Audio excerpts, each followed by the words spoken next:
العقل ديالنا كما كنظنوا ما تيتحركش بالمنطق. العقل ديالنا تيتحرك بالاحساس وبالمكافاه، وكل مره كتحس بواحد اللذه بواحد الفرح بانتصار صغير، الدماغ ديالنا تيطلق واحد الماده سميتها الدوبامين، وهذه الماده هذه هي اللي كتخليك تحس بهذيك المتعه. الشركات الكبرى مثلا ديال لي ريزو سوسيو فاهمه هذا السر مزيان، وهي باش بنات فيه الالغوريثم ديال لي ريزو سوسيو.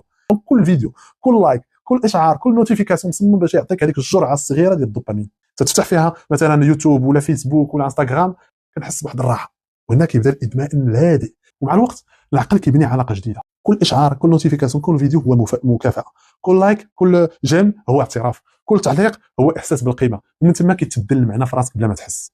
تولي القيمه الذاتيه ديالك مربوطه برد فعل ديال الناس. يكون عندك انجاز كبير مثلا لكن ما تفاعلوش معاه الناس، العقل ما تعطيش نفس الاحساس ديال الفخر، كيولي يقول علاش ما بانش، علاش ما حسوش بيا الناس، الوغ كنت درتي انجاز كبير. وهنا كتبدا واحد البرمجه خطيره، تتبدا البرمجه ديال القيمه الذاتيه تساوي الخارج، تساوي برا ماشي لداخل.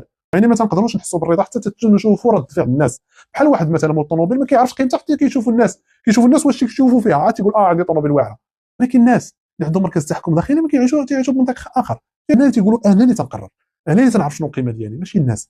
لكن المشكل الحقيقي ماشي في لي ريزو سوسيو، انا المشكل في كيفاش تستغل نقطه الضعف الطبيعي عند الانسان. هذه نقطه الضعف هي الحاجه للاعتراف.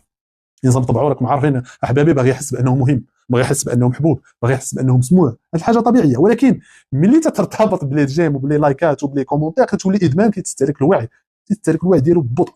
والاخطر من هذا الشيء كامل احبابي هو ان البرمجه تتبدل لك التعريف ديال النجاح في راسك.